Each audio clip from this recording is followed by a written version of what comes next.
চিনির দাম 25% কমায় এক ব্যক্তি 360 টাকায় 7.5 কেজি চিনি বেশি পায়। চিনির দাম পূর্বে কত ছিল?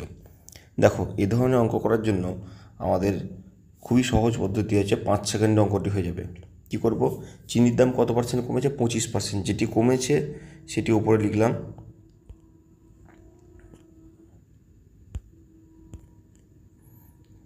পঁচিশ লিখলাম উপরে। আর কি বলেছে? কত টাকার সে কিনেছে? 360 টাকা। যে টাকাটা কিনেছে সেটা দিয়ে গুণ করলাম, 360 টাকা দিয়ে গুণ করলাম। আর নিচে কী করলাম? নিচে হচ্ছে কত কেজি বেশি পাচ্ছে? 7.5 কেজি। যেটি বেশি পাচ্ছে সেটি লিখব, ইন্টু 100 থেকে যে পার্সেন্টেজটা কমে গেছে আগের দাম বার করার জন্য, 100 থেকে যে পার্সেন্টেজটা কমেছে অর্থাৎ 25% কমেছে, হবে কত? 75। 100 থেকে যেটা কমেছে সেটা বাদ দিয়ে দেবো, বাস এটা হবে।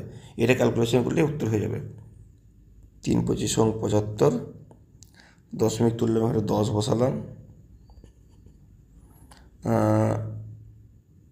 5 দিয়ে 5 15 75, 5 2 10, 3 12 36, 120, 15 3 5 15, 5 দিয়ে 5 2 10, আর এদিকে 5 4 20, 3 8 24, 8 আর 2 পথে 8 2 16 হলো উত্তর। 5 সেকেন্ড উত্তর কমপ্লিট। এ ধরনের একটি অঙ্ক বলেছে যে চিনির দাম 21% কমায় এক ব্যক্তি 100 টাকায় 10.5 কেজি চিনি বেশি পায়। এখানে বলেছে চিনির বর্তমান মূল্য কত। আমরা এর আগে বের করেছিলাম যে চিনির মূল্য কত, আগে কত ছিল, এখন লিখব বর্তমান মূল্য কত।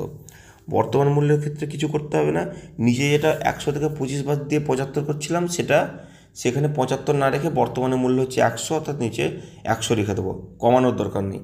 তাহলে কী হবে? সেম, কত পার্সেন্ট কমেছে? 21%, ইন্টু মোট মূল্য কত? 100 টাকার চিনি, বেশ। আর নিচে কত কেজি বেশি পাচ্ছে? 10.5 কেজি। আর কত পার্সেন্ট? 100%। এখানে কিন্তু দাম কমছে না, বর্তমান মূল্য, অর্থাৎ কমাতে হচ্ছে না 21%। যদি বলতো আগে মূল্য কত, 100 থেকে 21 কমিয়ে আমরা করতাম 79, কিন্তু এখানে কমাতে হচ্ছে না, এখানে 100 লিখে দেবো, বর্তমান মূল্য চেয়েছে তাই 100 কেটে দিলাম, 10.5কে 2 দিয়ে কেটে গেল, 2 হবে উত্তর।